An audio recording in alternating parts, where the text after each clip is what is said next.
I'm seeing visions through my dreams, seeing myself swimming in the universe. My ancestors gave me gifts to read cards, predict and heal. My name is Daphne, but spirit calls me bye-bye love. Angels communicate through numbers. Intuition is so deep. The gift I fully embrace within.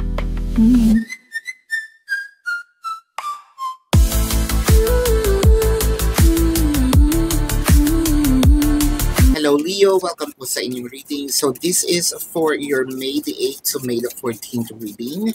Para po sa mga bago, don't forget to click the subscribe button, smash the like button, comment below kung kayo po ay nakaka-resonate, and hit the notification bell. Kung gusto niyo pong sumali sa ating live sessions, dun po yan sa ating kabilang channel, that is Babaylan TV. No? Marami tayong pag-uusapan today. I want you to know that this is a general reading. So you may resonate with the entire reading or baka konti lang. Take what's only yours.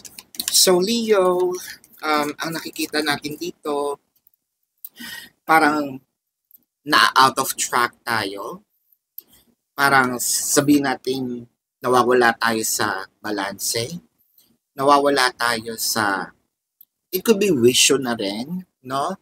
Siguro masyado tayong dalawa kasi yan, kasi when you're out of balance, it's either positive or negative. Baka naman masyado tayong sobrang nagsasaya, or baka masyado naman tayong nalulungkot, no? Masyado tayong depressed.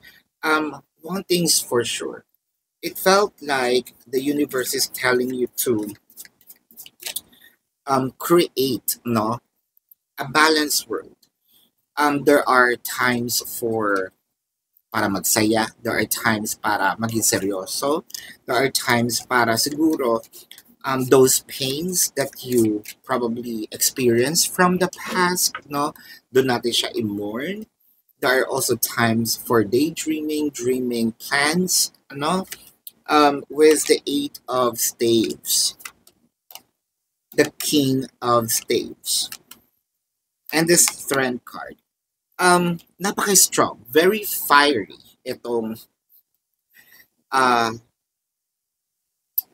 itong energy na ito. Well, probably that's Leo, which is a Strength card. All of these cards signifies like a fire signs. I can see here, no, parang there will be openings. It could be also a communication. Actually, a brutally honest communication. However, feeling ko may matitrigger dito because someone is either provoking or expecting a communication with this person or reciprocation of energy. I want to say energy. It can be an event, a situation, or a person. Parang I'm opening the door for us to have an interaction. It just so happened na parang isa lang yung nag-effort, yung isa medyo, no, yung isa medyo hindi kumikilos, yung isa medyo may pagka selfish, no? Oo, hindi lang ang mga, kunyari, if that is a question, no, sasagot lang ako, oo, hindi. But it felt like someone here, siguro yung perspective ng isa kailangan ko madaliin, I'm running out of time. Yung sa kabila naman, it's more of masyado kang mabilis. I think that the balance in here actually represents bakit hindi kayo mag-connive? Bakit hindi yung learnings mo or yung perception mo, learnings or perception ng kabila, no, meet together para hindi ito nadidiskarel? When it comes to finances, it felt like medyo naguguluhan itong iyong isip. There may be a tug of war between your heart and your mind, no? Siguro yung puso mo, sige gawin mo yan, no? Sige mag-invest tayo dyan. Sige, igiling mo, no? Parang you grind. Pero yung isip mo, parang sinasabi, ay sandali, baka naman mag-effort tayo, no? Nag-overthink na masyado, wala naman tayong makukuha. So, I think that, it requires some logic and emotion, no? When it comes to decision making doon sa iyong pananalapi. Career or job, minamadali mo yata dito. I feel like tinitrain ka pa. Meron pang rooms for improvement, but it kind of make me feel na meron kang sinasabi nila, hindi, kaya ko na. If you feel that you can, do it, prove it. But as long as the management probably seeing something na you need some improvement, probably you can both talk about, sige, enroll me on this seminars, online courses, no, para magkaroon ako ng sapat na knowledge, instead of me just waiting, no, I want to be productive. Ayan. So when it comes to relationship singles, I feel like ikaw ito medyo choosy. And again, wala namang masama sa pagiging choosy. Probably you just have a high standards. Ang nakikita ko kasi dito, meron nang nagko-communicate eh. Yung isa lang medyo hindi pa sure kung papatusin ko, kung i-entertain ko, ayoko masayang yung oras ko, no? Siguro there's also some gap when it comes to locations, no? LDR could be. When it comes to crushes, no labels, I feel like medyo online ang pag-uusap na ito, or madalas mag-usap sa online, whether it is Messenger, WhatsApp, what have you. Ang napapansin kasi natin, parang yung isa aloof ngayon, lately, yung isa parang ako, napapansin naman niya, bakit ako yung lagi nag-reach out? No, is there something wrong about our dynamic? Kasi medyo napapraning ako. No, hindi naman kasi kami ganito dati. Siguro ganun din ang na-feel ng mga nasa in a relationship, married couple, third party, even, well, iba kasi itong in separations. In separations kasi, nandito yung parang nakikipagbate. Nandito yung parang I'm reaching out because I want to fix the connection. But then again, yung kabilang party, they feel like hindi pa muna, I'm not yet ready. I may be communicating because of some obligations. Kung may anak, siguro ito'y dahil sa anak, no? But apart from that, hindi mo na ako makakausap when it comes to my emotion, no? We don't go there. Ayan. The Queen of Vessels, the Page of Pentacles, and the Ten of Pentacles. So I feel like nahihilot naman ito kung ano man yung issue. Ito, especially when it comes to relationship. Kasi sabihin natin, hinanap lang dito yung sarili. Hinanap lang kung totoo ba yung nararamdaman. Hinanap lang yung, it could be also a logic na tama bang nandito ako sa sitwasyon na to, na meron akong relasyon sa taong ito. But I feel like, tama bang pagbibigyan ko siya? Or patatawarin ko siya? No?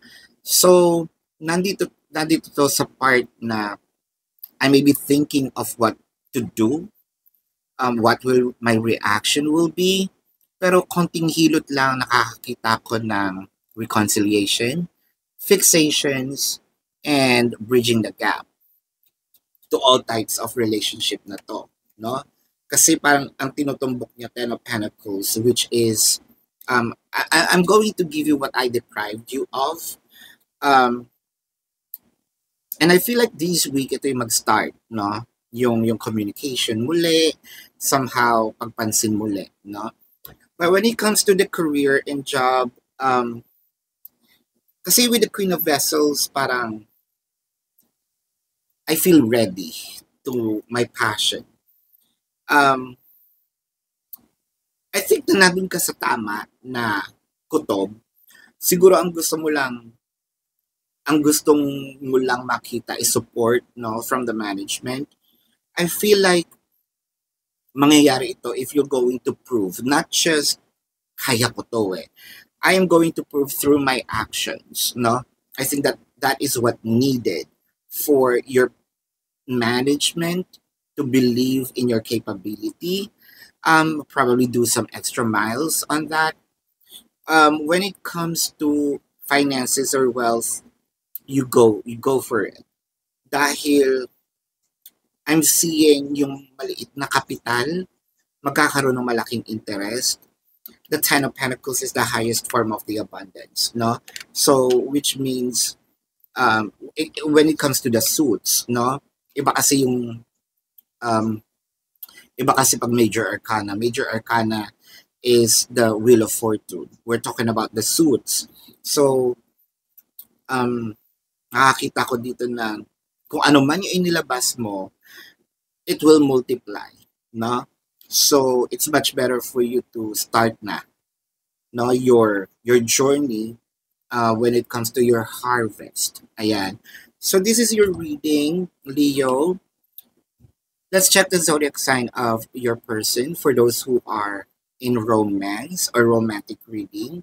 Pero bago po yan, gusto ko pong ipaalala sa inyo na dito po sa kabilang channel, Babaylan TV, dyan po ako nagla-live. So, pwede po kayong magtanong. Kung hindi nyo po maabutan, pwede naman kayong magtanong dito sa comment section as long as the question po is answerable by yes or no. Pero kung hindi po kayo masasatisfy, no, sa yes or no na sagot lang, dumiretso na po kayo dun sa ating website. Sa description box ng video na ito, there is a link. Click the link, you'll be routed to my website. Na doon po yung information, name, number, QR code, amount per question, no? For your reference. Please don't call. Kaya lang po nandun yung number na yon is for the payment purposes. Lalo na, I don't really accept calls kasi po minsan nagre-record tayo, no? Iba rin po kasi ang aking tulog, no? So baka mamaya mahirap kumuha ng tulog, no, magising or may stop, no, itong pagre-record natin. So especially if that is unannounced, no? Again, be respectful, no? Doon po sa bago po kayo mag-call, baka pwede naman kayo pasintabi muna, no? Ayan. So, take advantage of the 4 questions plus 1. Ayan. Kasi nga po ito ay discounted na. And if you want to book a private reading, nandun din po. No? Leo, let's check the zodiac sign of your person. This can be their sun sign or a placement in their chart. So, I'm seeing Taurus or Virgo, Pisces, Leo, Aries, and Sagittarius. No? So this is your reading. Love and light to you. Namaste. See you po sa susunod na readings. Goodbye.